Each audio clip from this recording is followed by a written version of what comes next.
akkam jirtu hordoftoota chaanaalii YouTube waan Ofii ani kan qaba galanni karabbiyaa ta'u ani har'aan kana wanta si fayyada sin gargaara irraa baratan jedhee yaadu isiniif qabadhee dhufee jira. Innis maal jettan bilbilli keessan hatamuu dhabuu isaatii akkaataa beekuu dandeessanii fi yoo hatamee jiraate furmanni isaa maali kan jedhuuf isiniif qabadhee dhiyaadhee jira.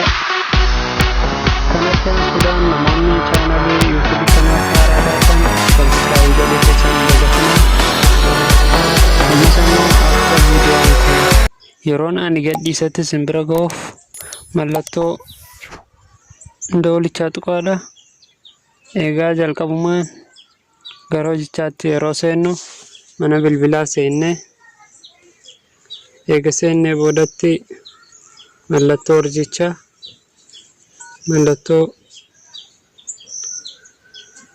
riqichaatii fi lama takka mallattoo riqichaa gonee ni bilbilaa jechuudha.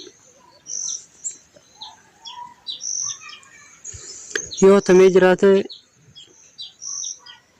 inni kun akka hatamee jiru nutti himee yoo hatamuu dhabaates not forwarded nuun jedha jechuudha. Akkuma argitan bilbilli koo not forwarded jedha hundi isaaniitu. Amma yoo laalle kan qoonqaa yoo laalle voice not forwarded jedha, data not forwarded jedha. Nami voice yoo gara not forwarded waan jedhuuf nami biraadha. Nami waan ani dubbataa jiru dhaggeeffachaa jiru hin jiru jechuudha. Yeroo data ardeemna ammas data nami fayyadamaa jiru hin jiru. Faaksis akkasuma miseejiin nami na ergus nami biraadha. Nami biraa kan laalaa jiru hin jiru jechuudha.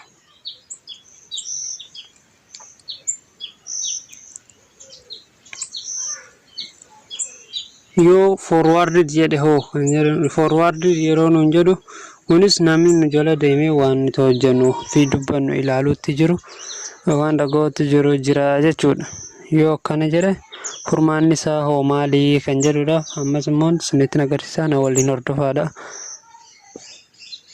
Yoo forwarded nuun jedhe akkam goona seetanii mallattoo riqichaa oggulamaa fi duwwaa yoo goone lama goone mallattoo riqichaa goone bilbila.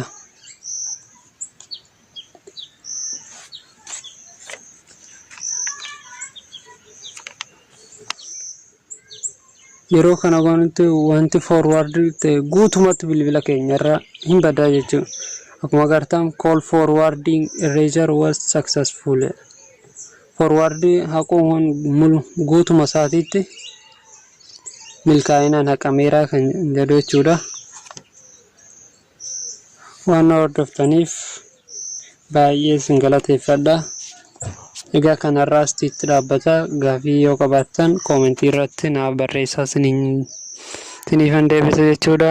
Naaf horii nuu haa godhu nagaatti.